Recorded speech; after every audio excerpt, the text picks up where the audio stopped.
What's up, YouTube? Hey, welcome to another video on House New. I'm glad to have you.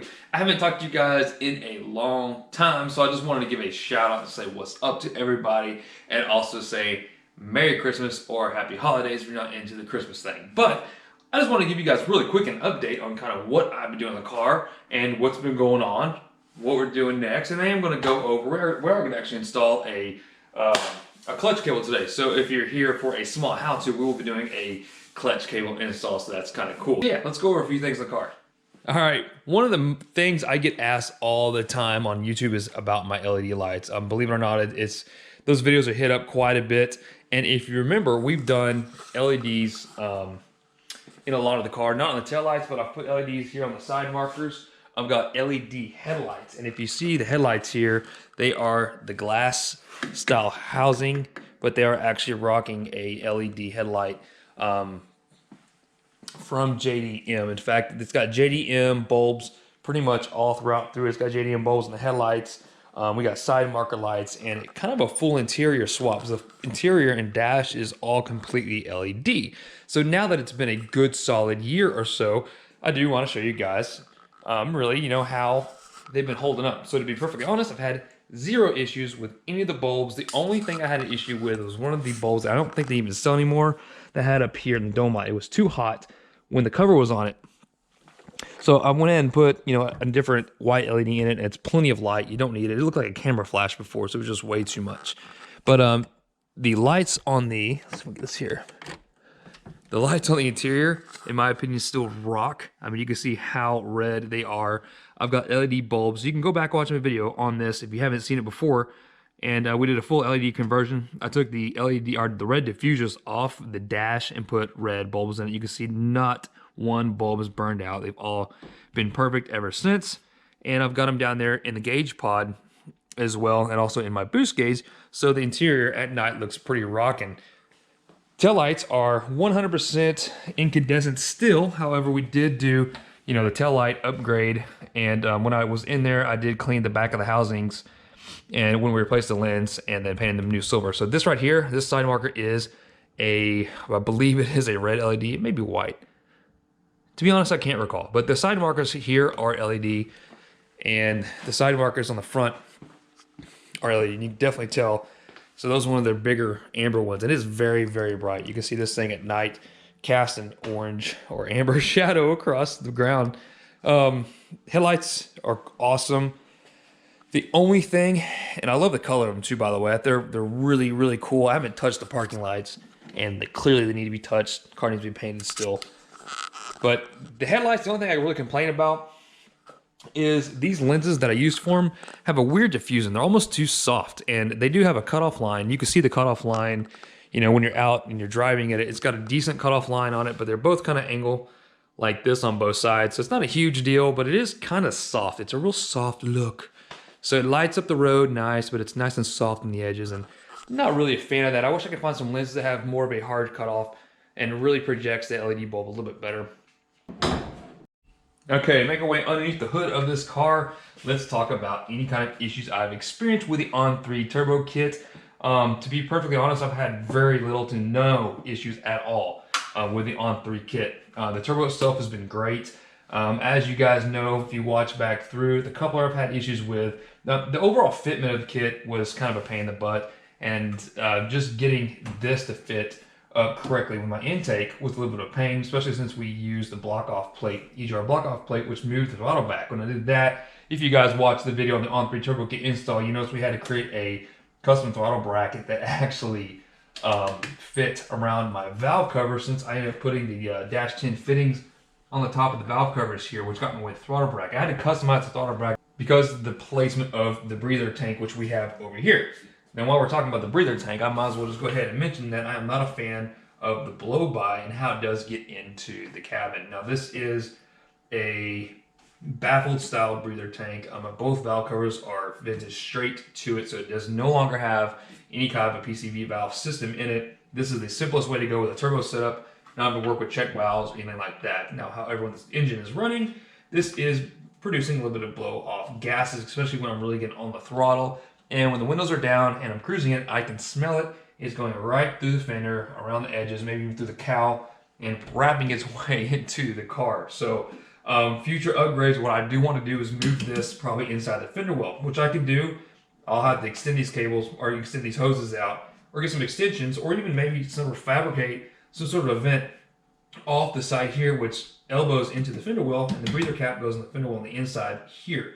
That would help a lot. It's still going to breathe through the atmosphere. You're still going to smell it, but hopefully it's going to get it out underneath the fender well. All right, getting straight to the meat of things, the most annoying thing that I'm dealing with right now driving this car is the clutch. The drivability of this car has really started to suffer because the clutch is sticking and it's just not engaging quite as well as I thought it would be, or as it was, and I don't really know why. So I'm chasing down kind of a clutch issue. It's not sticking to the pressure plate, and it's not sticking to the flywheel like a normal clutch sticking would be. But what's happening is I'm noticing a lot of shudder at really low speeds, and a lot of shudder getting in and out of gear. So it's almost like a little bit of slipping, a little bit of shuddering going on. It's just, it feels rougher on the pedal. So my first instinct thought was that my clutch cable is starting to have issues again. So if you take a look at this here, the way that these stock style clutch cables route are going to go right next to your turbo header. If you watch back in my other video or prior videos, you'll see that we actually had to replace the clutch cable because it melted straight through, even though I had a heat shield on it, into the sheathing of the clutch cable, and melted the clutch cable and started to ruin the cable. So the clutch pedal feel was completely ruined within just a matter of a week or even a few days of driving the car with a turbo on it. So I've since replaced it with this one here, and you can see that it's got the shield on it, plus it has the DEI wrap on it on top of the aluminum heat shield as well. So it's double layered, and that DEI wrap is much better. It's a fiberglass style wrap, and it does not melt, and it's been keeping it away. At least it looks like it is from the sheathing, but it still seems like internally the cable may still be having problems. Now, one of the guys from the North Texas Fox Body Club reached out to me and said, hey, don't mess with any more of these cables. This right here, this replacement was a Ford Motorsport cable. This is one directly from Ford Performance, and it is still junk. It's still made in China. Just like a lot of things from Ford now, unfortunately, are being manufactured, even with a Ford logo on it, from Chinese type equipment. So it's really no different than any other aftermarket replacement clutch cable. He said, go out and get yourself a Maximum Motorsports cable. So let's look at this guy. Now, just taking this thing out of the box, it was immediate to me that this thing is completely different than my stock standard style cable. In every way possible, this thing is better made. I mean, just every way possible. It looks like a better cable, looks like a better end. It goes where your clutch fork goes, and up to where your firewall adjuster is more solid. So this actually won't work directly, I don't think, with a stock style setup. This has to work with a firewall adjuster. And on top of that, it's longer. Now, if you go to Maximum Motorsports website and you read up on this cable, they will show you the difference on how many different sheathings this stock cable have from the Mustang factory out of the box versus all the aftermarkets. Now, there's extra layers of sheathing in here that's going to help your clutch feel be a lot smoother. So this thing seems pretty quality, man. You really have to see it and touch it and feel it to know that this thing is thicker. It's just well better made every way possible. So before I start tearing up transmissions and pulling out the transmission and look at my clutch, because I do think there could be some issue going on with my clutch itself, we're going to try this to see if it remedies the problem. This is much easier than pulling the transmission, and this is longer. So we need longer, because longer is going to go ahead and route it away from my turbo header. Just let me run it up in front of the turbo and help get it away from the hot heat of the turbo headers. So other turbo guys that run it on 3 kit do recommend upgrading this style clutch cable just because it's longer and you can route it away from your turbo headers. So little man, you gonna help me put the clutch cable in today? Yes, I am. Yes, I am. Okay. Do you know what a clutch cable is? This right here. Oh, you're right. You know what it does? No. You know what the clutch is? In the car? Mm-hmm. The clutch pedal? Mm-hmm. When you press the clutch pedal, it releases the clutch and the transmission. Mm-hmm. All right, buddy. So the first thing we're going to do is we're going to get this car lifted up just enough. I'll get the back end on jack stands. We're going to try to raise it up just the back end, just enough where I can crawl in there and release it from the clutch fork. And then we'll start snaking this thing out. What are you doing? I'm drawing. Right on. All right, the first thing we're going to do is just release the cable from the clutch fork. So again, remember I was talking about some of the problems I was feeling with the transmission. I'm trying to just take a look at it inside here just to make sure everything's okay. I was looking at the Trying to see if I can look at the throw-up bearing to make sure it's okay. It doesn't feel like the throw-up bearing's got any issues. I really do think it's something to do with the cable, but the first thing I'm going to do is just, we can get this clip off here. Probably get off with our fingers, it's so loose. Yep, so take the clip off, and we're going to go ahead and get a long screwdriver just to push the clutch cable forward. It's got enough tension on it, and there should be tension on it. This is loose. It's not adjusted properly. So I'm going to go ahead and just push this forward and release the clutch cable out of here, and we'll snake it out. Okay, so I know you can push the clutch fork in and release it that way, or just release tension on the cable here is what we're gonna do. A little bit easier since I'm not on a lift or anything. Okay, so I got this thing loose enough. And once the clips are released on the bell housing, it'll just pull right through. Okay. All right, just like that. The threads on this style clutch cable is meant for adjusting the clutch on a stock style clutch cable. So it's actually the threaded end on the fork is how you actually adjust the tension on the cable here. So this, like I said, this does not have that. The Maximum Motorsports cable has this style on it, so it's not adjustable here, and that's why they say you have to use this with a firewall adjuster, which we do have. So that's how you adjust the tension on this cable, is with a firewall adjuster. Once it's released from the clutch fork, if you have a normal style, I don't have this on mine, but most people will have a bracket holding your clutch cable up against the firewall, up against the frame, but you want to make sure you remove that. Like I said, I don't have this on mine, and there's a number of reasons for it. Mainly it's just because of the turbo kit. But, and there's a lot of, God, this thing is tight, man.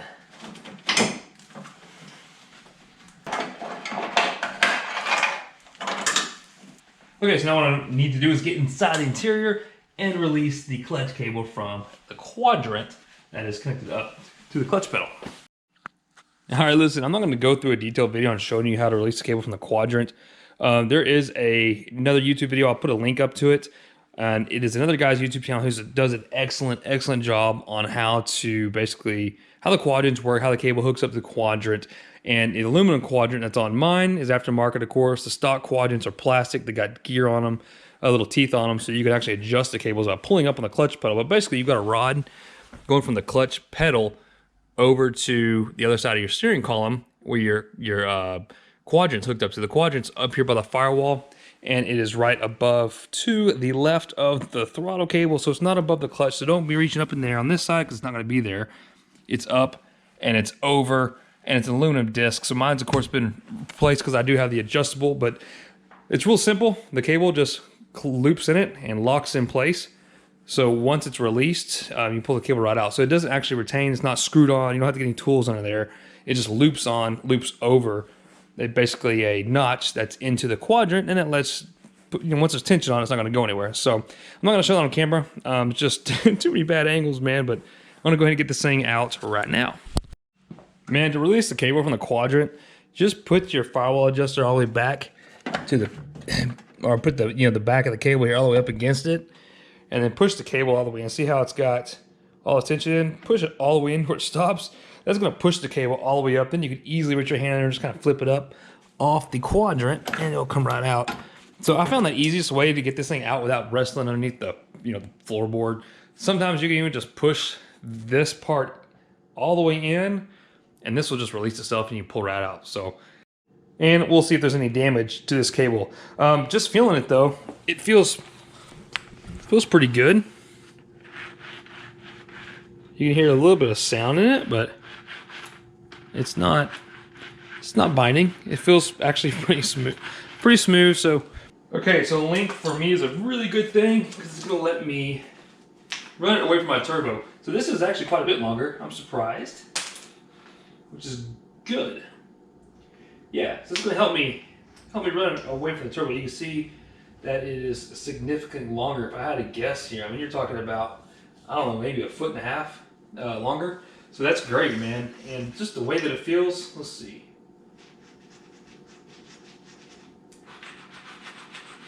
You can tell hear the difference in the sound. This thing's, smooth. This also has this rubber kind of accordion piece on here, which helps keep some of that dust and dirt and grime out.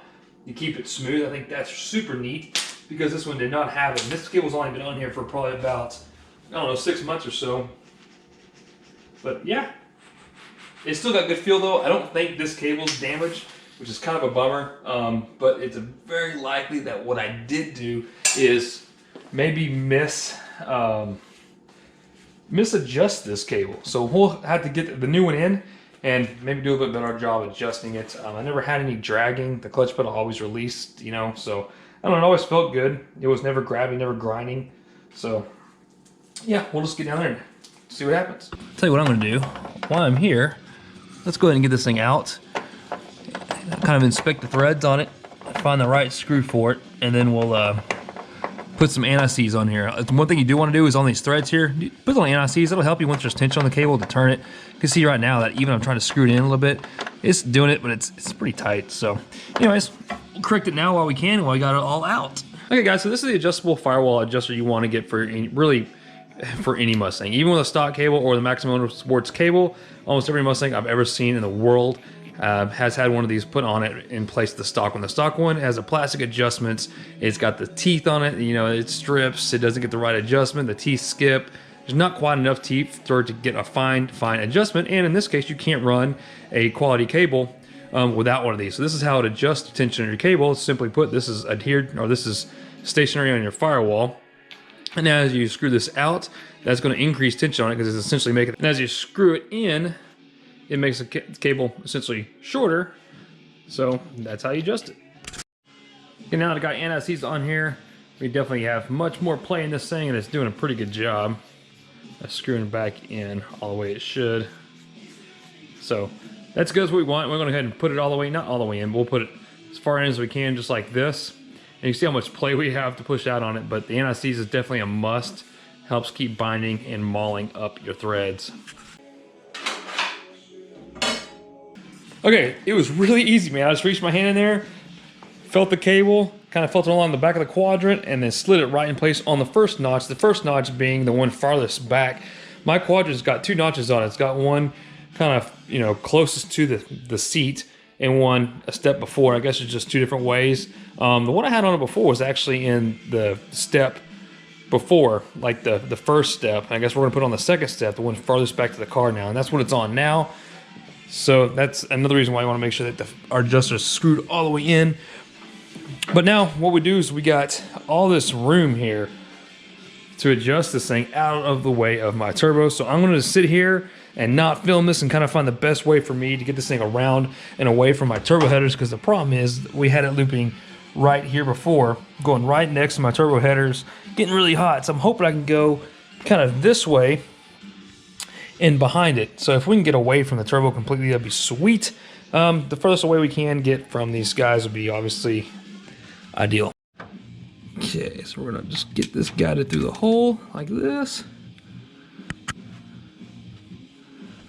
and then run the plastic right through the bell house, and that's it.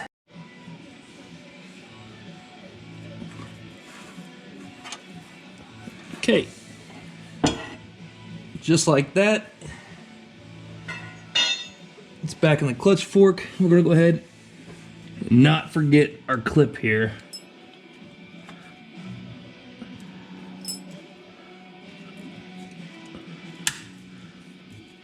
Just like that. Easy.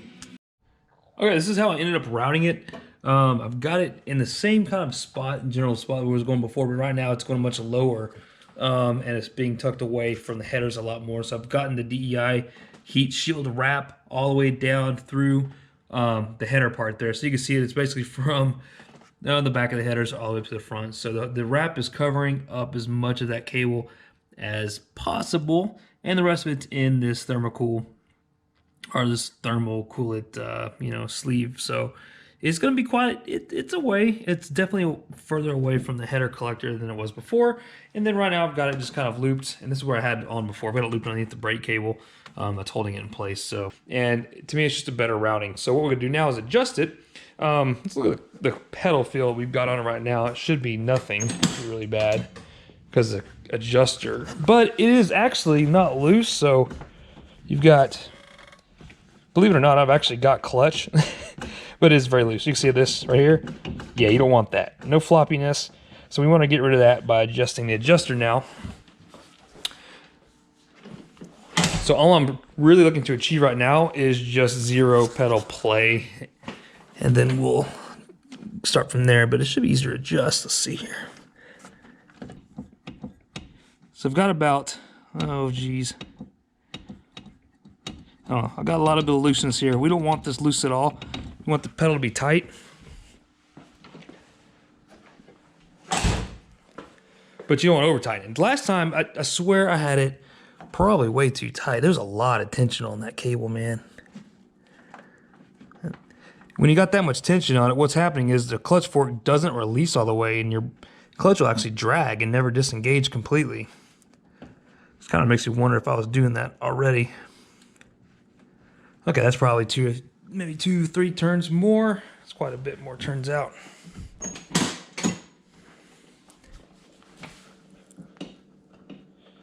Okay.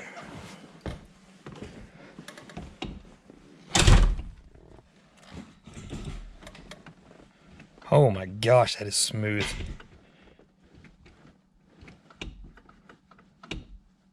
Okay. That's a whole different pedal. Hopefully it's just because of where I routed it, or maybe it's just Maximum Motorsport pedal. Feels a little spongy, but it's because it's so smooth. So I'm not convinced that it's fully, completely engaging the clutch. Let's see if I can get it in gear.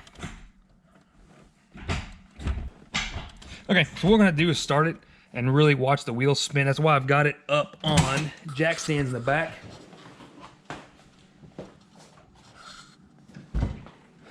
So we'll go ahead and start. What I'll do is get this jack off the side here because we don't need to get underneath the transmission anymore. Get the car back on its full weight on the back of the 2 jack stands on the axle.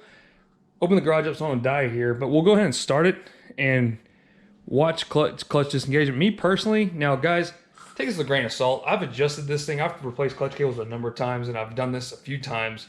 And I've done it twice in just this Mustang.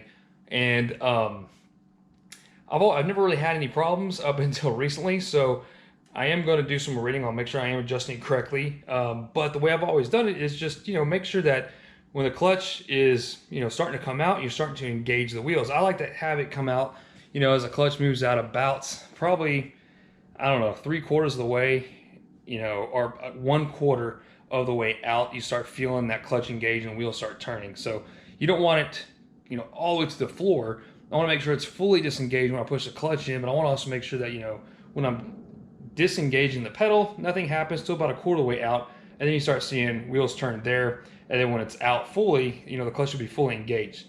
So don't take it for what it is. It's just me personally. I like to adjust it kind of by feel and by watching the wheels spin.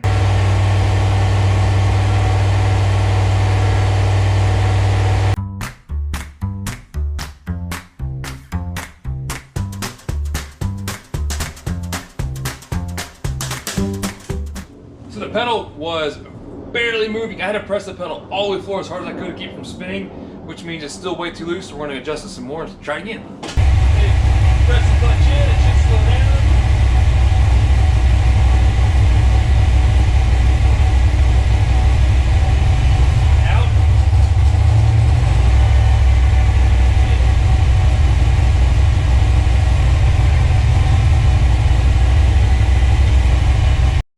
Out. Okay, so I still have the clutch a little bit too loose, and I tightened it up a little bit here. So what I've done is adjust it some more. So now what I noticed is when I put it in first gear, the car started creeping forward.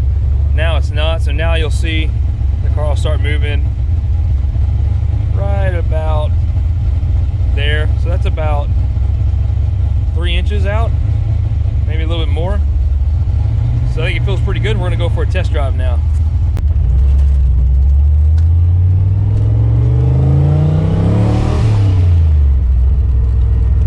Man, the clutch pedal's so much smoother. I think that's just the quality of the cable though.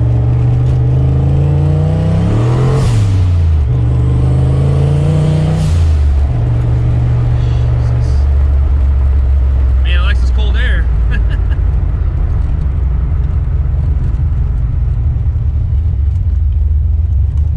The clutch feels like butter. I still got a little bit of chatter. You felt it right there, the engaging in the second gear, which is correct. So we may have some glazing on the clutch itself, but you get a romp on it here. Hopefully we don't get too much trouble.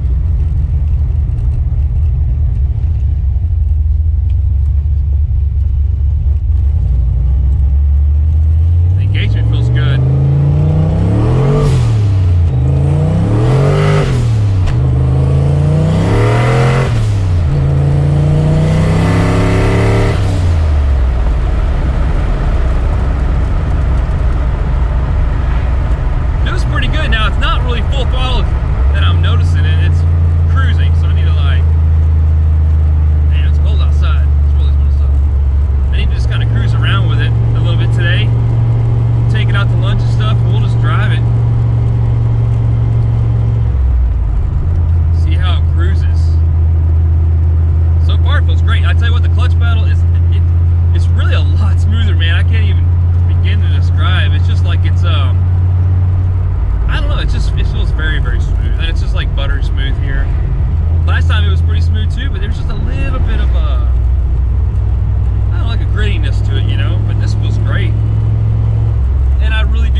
So much better than a stock style.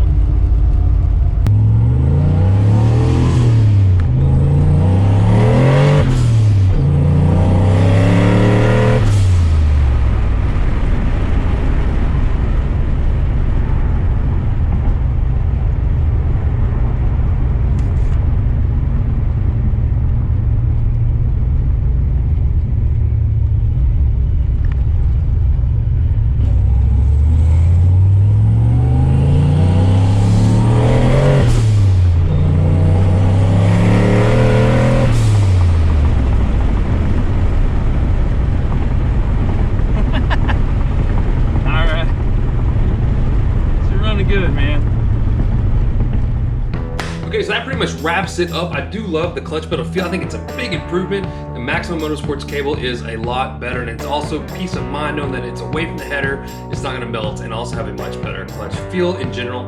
And I think it's going to last longer, so I think it's money well spent. I mean, as important as it is. Now, I still am feeling a little bit of the clutch issues. I don't think it had anything to do with the clutch cable in particular. Now, the issues the best way I can describe it is a little bit more bucking, a little bit more aggressiveness. The clutch feels more like a performance clutch than it has before, and that may just be because we've driven it harder, and taken out, doing more hard street runs and burnouts, and I've really started putting more horsepower to it. Now, if I didn't say this earlier, it is a McLeod Street Extreme clutch, and I think it's good up to like 700 foot-pounds of torque, which we're not doing right now, but nonetheless, we are still driving it pretty hard, so it may be a little bit glazed, and we may have some amazing firewall on the flywheel, or it just may be breaking in, and it's just is what it is. It's going to be bucking at those speeds more than it did before because it's a performance clutch. So the car still engages heavily. It's not slipping. It's not shuddering at high speeds. And I think I got the miss figured out. That's something completely different. I'm talking about a different video. It's not related to the clutch at all. So I just think that it is just a normal feel of the clutch, and we'll know if it starts getting any worse and I start experiencing any more problems. We'll probably have to pull the transmission out and inspect the clutch. But that's going to end it for this video. I got more coming. We're doing something cool here soon with the car, and yeah, man, stay tuned. And honestly, who's running Torino soon? I've been pulling it out. I've been driving a lot actually. I'm really starting to love this thing again. I really miss driving it. So I'm dying to build the big block for this car, big block stroker for 460 stroker. So I would love to get that kind of underway here shortly. If I do that, you guys will be with me every minute, every second, just as always. So thank y'all for watching. Make sure to follow my Instagram and subscribe just so you get notifications on when this stuff comes out, and it helps me out just a hair. That's it, man. We'll see you guys next time. We're on your Foxes. Take care.